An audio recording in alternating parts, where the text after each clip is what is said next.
All right, we've talked about Presto and how it works and how it can combine together data from a bunch of different data sources on your cluster, whether it's on Hive running on your Hadoop cluster or Cassandra or MongoDB or MySQL or pretty much anything else you can dream up. So it's actually come quite a long way.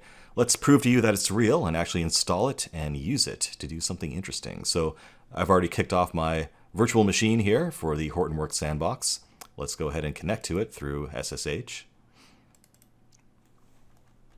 Maria_dev, and I will super user su up to root, so I have all the access I need in order to install everything.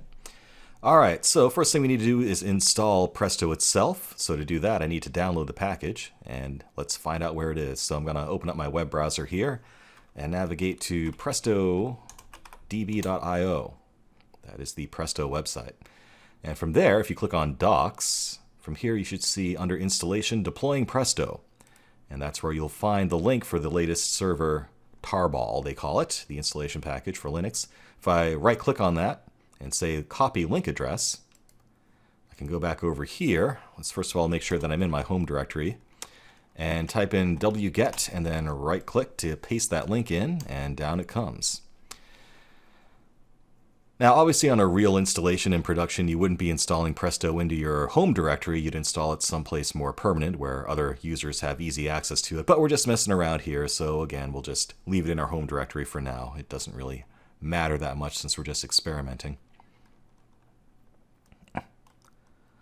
All right, so now that that's down, we can uncompress it. Just tar-xvf, Presto server, whatever version we got, .tar.gz.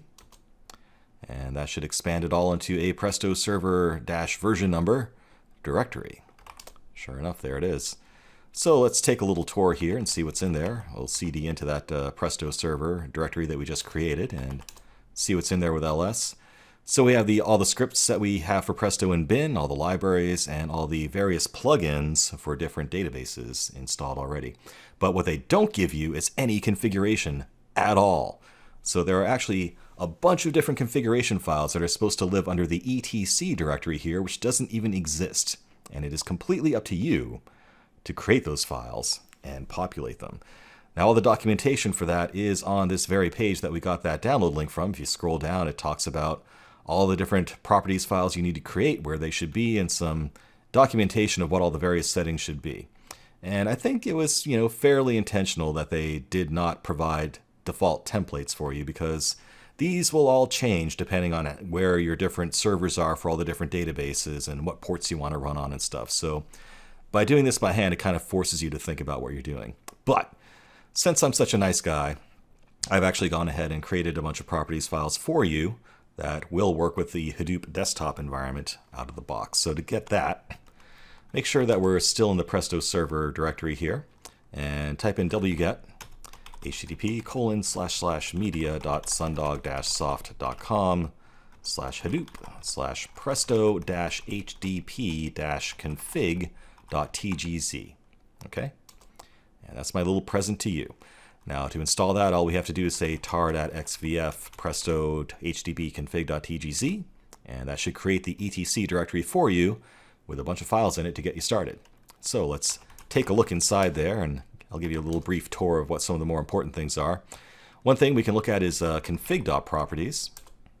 And you can see here we've actually set up Presto to run on the local host on port 8090. And I chose 8090 because that's another example of a port that is open throughout the VirtualBox and the Docker container that we're running within, so that I can actually connect to the web interface for Presto from outside of the virtual machine on port 8090. So that's just a port that I know is exposed and open but unused. Okay. jvm.config just contains various garbage collection and Java parameters, so not much to talk about there. Log.properties just sets the log level. If you want to take a peek in that. Take a look at node.properties. Important thing here is the node ID. So again, if you're gonna be setting up a real cluster, do not use these files. Okay, you need to do this the hard way. Make sure you're thinking about what you're setting, because node.id is supposed to be a unique identifier for each machine in your cluster. And obviously, if you just copy that to every machine that you're using, they're not going to be unique. So you do need to think about these settings if you're going to be deploying this for real. And finally, let's take a peek inside the catalog subdirectory here of etc. And you can see here I've given you a hive.properties file and a jmx.properties file. And these are two database connectors that we're going to start with. So let's take a look at hive.properties. That's just telling it to connect to a thrift service on 127.0.0.1, which is where Hive runs by default on the Hortonworks sandbox environment. So this should get you started with using Presto on Hive. That's all configured for you out of the box. In a little bit, we'll actually add Cassandra to that list too and combine them together. So a little preview of things to come. All right, we're not done yet. So we have everything we need to actually run the Presto server, but what do we do once it's running? We don't actually have an interface for interacting with it. So now we need to go download and install the command line interface for Presto as well. And to do that, we can come back to the website here, and you can see that the next subsection in the documentation is command line interface. So if you go to that topic in the documentation, you'll find another download link here for the CLI, command line interface executable.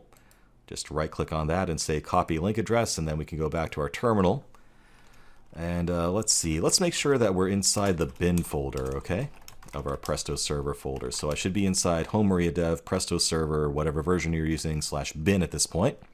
And now I'm going to say wget space right click to download the latest command line interface package.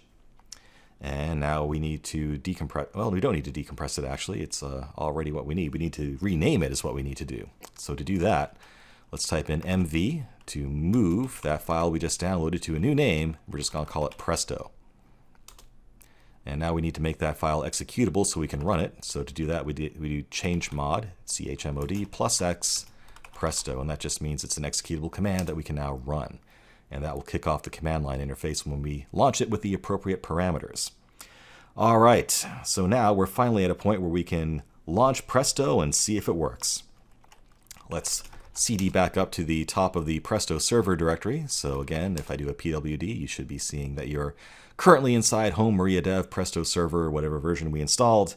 And now to start the server, all I need to do is type in bin/launcher start, just like that. And that will kick it off. As a daemon that's running in the background, it does take about a minute for that to spin up and be ready to receive requests. But after you give it a few seconds, we can actually connect to the web interface for Presto. So let's give it a try. 127.0.0.1:8090 is the port we configured Presto to run on. So let's see what's going on here. Cool.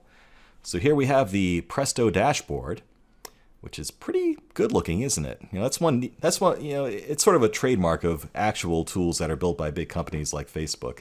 They invest a lot of time in operations because it's extremely important in these sorts of companies that your services are up and running reliably all the time. So you tend to see some pretty nice operational dashboards. I remember when I was at Amazon, we had some similar looking tools there, and I even wrote one myself at one point that had little dials of dashboards on it. It kind of looked like you were like driving a race car, but it was in fact monitoring a cluster of servers that we had running for some personalization thing. But anyway, this UI is one of my favorite things about Presto, actually. All right, so now that we have it up and running, let's actually connect to it using that command line interface. And to do that, we can just say bin/presto --server 127.0.0.1:8090, telling it what port we're running on and what server. And --catalog Hive. So we're just going to set up the command line interface to connect to our Hive database for now. And I'm assuming that you still have the ratings table in Hive from our previous exercises. If you've been following along in the course so far, you should have that in place. If you don't for some reason, you can just log into Ambari and go to the Hive view and re-import that table if you need to. We've done it a couple of times in the course already, but if you need a refresher on how to do that, just go back to the Hive lecture and remind yourself of how to do that. You just have to go to Ambari and specify the correct tab delimiter before you import that u.data file. All right, here we have a Presto prompt, so let's see what we got, huh? So just to see what we're working with, we can say, for example, show tables from default. So default being kind of the key space or user space that's our ratings table lives within in Hive. And sure enough, there's our ratings table. So let's take a look at what's in there. Select star from default.ratings. limit 10. So at this point in the command line interface, you can just type in arbitrary SQL and it should just work. That's kind of what Presto's all about, right? And there we have the top 10. Now, look what happened over here on the dashboard. That was pretty cool. So just from running that little select statement, we saw a little spike in running queries. And well, we didn't really trigger any sort of activity of note because it was such a simple operation. But if we uncheck the finished tab here, we can actually see a history of that command that we just ran. And if you want, we can actually dig into that in more depth. Oh, look, there's the show tables command as well.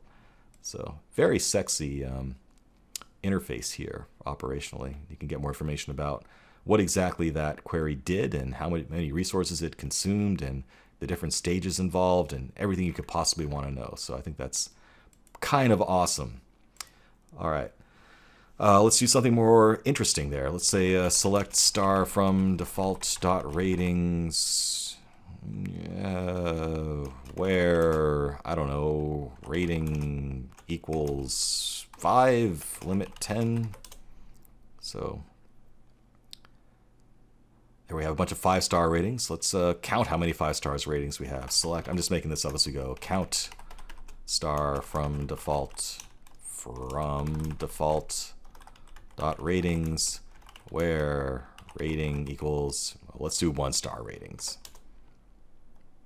So there are 6,110 1-star ratings in that database from Hive. So that's pretty cool, huh? And also cool is while we're doing all this, this UI over here for the dashboard is chugging away. And you can see again the history of our queries there and what's going on. So I just love this thing. Cool. All right, so we can see that Presto is successfully talking to Hive and I can execute arbitrary SQL against Hive. But, you know, that's not terribly interesting because Hive has HQL. You know, it's actually quite trivial to execute SQL-like commands against Hive as it is. So what is this really giving us? Well, you know, the power of Presto is just being able to do queries across many different databases at once. So let's do that in our next lecture. For now, though, let's quit out of this. And just to tidy things up completely, let's actually stop Presto while we're at it. bin/launcher stop. That way, if you need to go take a break or come back to this tomorrow, things will be fine. Okay, so I'll see you in the next lecture, and we'll connect Cassandra into the mix next.